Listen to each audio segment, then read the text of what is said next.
اب یہاں یہ سوال پیدا ہوتا ہے کہ جب اللہ ہی نے دلوں پر مہر لگا دی ہے تو بندہ یہ حجت کر سکتا ہے کہ پروردگار ہمارے دلوں پر تو مہر لگی ہوئی تھی، ہم ایمان کیسے لے کر آتے؟ ہماری سماعت پر مہر لگی ہوئی تھی، ورنہ ہم حق کو اس طرح سنتے جس طرح سننے کا حق تھا۔ ہماری آنکھوں پر حجابات تھے، ہم حق کو نہ پہچان سکے۔ یعنی اللہ کے اوپر حجت تمام ہو سکتی ہے، لیکن اللہ نے اس حجت کو کیسے ختم فرمایا، یہ توجہ طلب ہے۔ سعادت اور شقاوت میں فرق۔ سعادت اور شقاوت دو صفات ہیں۔ امام جعفر صادق علیہ السلام کی روایت ہے کہ اللہ نے اپنی مخلوق کو پیدا کرنے سے قبل سعادت اور شقاوت کو پیدا کیا۔ جس کو سعید پیدا کیا اس سے کبھی دشمنی نہیں کی، اگرچہ اس نے کوئی برا کام کیا تو اس کے عمل سے بغض رکھا، اس کی ذات سے نہیں۔ جس کو شقی پیدا کیا تو اس کی ذات کو محبوب نہ رکھا، اگرچہ اس نے اچھا کام کیا تو اس کے اچھے عمل کو پسند کیا، لیکن اس کی ذات کو محبوب نہ رکھا۔ خدا جب کسی شے کو دوست رکھتا ہے تو پھر اس سے دشمنی نہیں رکھتا، اور جس سے دشمنی رکھتا ہے اسے کبھی دوست نہیں رکھتا جب تک وہ اپنی حالت کو نہ بدلے۔ مثلا کافر کو وہ دشمن رکھتا ہے، یعنی کافر وہ ہے کہ جس کو ابلیس نے گمراہ کیا ہوا ہے، پس بحالت کفر وہ کبھی اس کو دوست نہ رکھے گا، یعنی جب تک گمراہی کی وہ حالت باقی رہے گی اللہ اس کو کبھی دوست نہ رکھے گا، چاہے وہ کیسا ہی نیک کام کیوں نہ کرے۔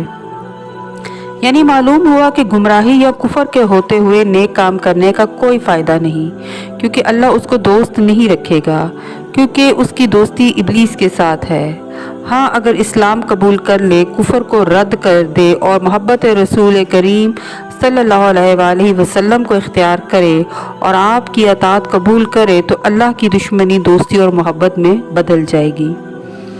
امام علیہ السلام فرماتے ہیں، کبھی مرد سعید کسی اشقیاء کے راستے پر گامزن ہوتا ہے تو لوگ کہتے ہیں کہ یہ ان سے کس قدر مشابہ ہے، بلکہ انہی میں سے ہے۔ پھر جب اس کو سعادت پا لیتی ہے تو شقاوت اس سے برطرف ہو جاتی ہے۔ بس اللہ نے جس کو سعید قرار دیا اس کا خاتمہ سعادت پر ہوگا، اگرچہ دنیا کی مدت اتنی کم رہ جائے کہ جتنی ایک اونٹنی کے دودھ دھونے کی ہوتی ہے۔ یہ حقیقت ہے کہ اللہ اپنے علم کے ذریعے جانتا ہے انسانوں کے بارے میں، کیونکہ اس کے پاس علم ازلی و ابدی ہے۔ وہ جانتا ہے کہ انسان اپنے اختیار سے کیا کیا نیک عمل کرے گا، اس لیے جو نیک عمل کرنے والے ہیں ان کو سعادت مند خلق کیا، یعنی ان کو سعید بنایا ہے، اور جو بد عمل کرنے والے ہیں ان کو ازلی طور پر شقی بنایا ہے۔ یعنی ہم کہہ سکتے ہیں کہ عمر ابن سعد ملعون، یزید ملعون، ابن زیاد ملعون، شمر ملعون، یہ وہ افراد ہیں جو ازلی اور ابدی شقی ہیں۔ امام اپنے ازلی و ابدی علم کے ذریعے جانتے ہیں کہ یہی مجھے قتل کرے گا، کیونکہ یہ سب سے زیادہ شقی ہے۔ اسی لیے کربلا میں امام حسین علیہ السلام کے پاس ابن سعد ملعون نے کئی قاتل بھیجے۔ امام نے باری باری سب کو دیکھا، لیکن کسی کے بارے میں یہ نہیں فرمایا کہ تو ہی میرا قاتل ہے، لیکن جیسے ہی شمر ملعون آیا تو فرمایا کہ تو ہی میرا قاتل ہے، کیونکہ میں نے اپنے نانا پاک سے حدیث سنی تھی کہ میرے قاتل کا چہرہ سور کی مانند ہوگا اور اس کے چہرے پر ایک داغ ہوگا، لہذا تو ہی میرا قاتل ہے۔ یعنی جہاں شباہت کی بات کی وہاں یہ بھی فرمایا کہ تو سخت شقی ہے، ازلی و ابدی، جو مجھے قتل کرے گا۔ یعنی امام جانتے ہیں کہ سب سے زیادہ شقی انسان وہ ہے جو ہمارا دشمن ہے، اور ہماری دشمنی کی وجہ سے شقاوت اس کی رگ رگ کے اندر موجود ہے۔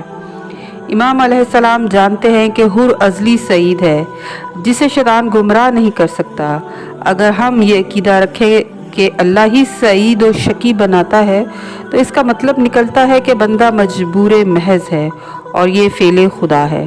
اللہ کے متعلق یہ عقیدہ ہمارے لیے جائز نہیں ہے۔ اسی لیے ہم یہ ضرور کہہ سکتے ہیں کہ پروردگار عالم علم حقیقی و ازلی کے ذریعے یہ بات جانتا ہے کہ کون شقی ہے اور کون سعید ہے۔ دوستو، عرض یہ ہے کہ قرآن پاک میں جو قلب، سماعت اور بصارت کا ذکر آیا ہے، یہ انہی لوگوں کے بارے میں آیا ہے کہ جن کے بارے میں پروردگار اپنے علم کے ذریعے جانتا ہے، ان کی تخلیق سے قبل جانتا ہے کہ کون شقی ہے اور کون سعید ہے، کیونکہ ان کی سماعت، بصارت اور قلب پر مہر ہے۔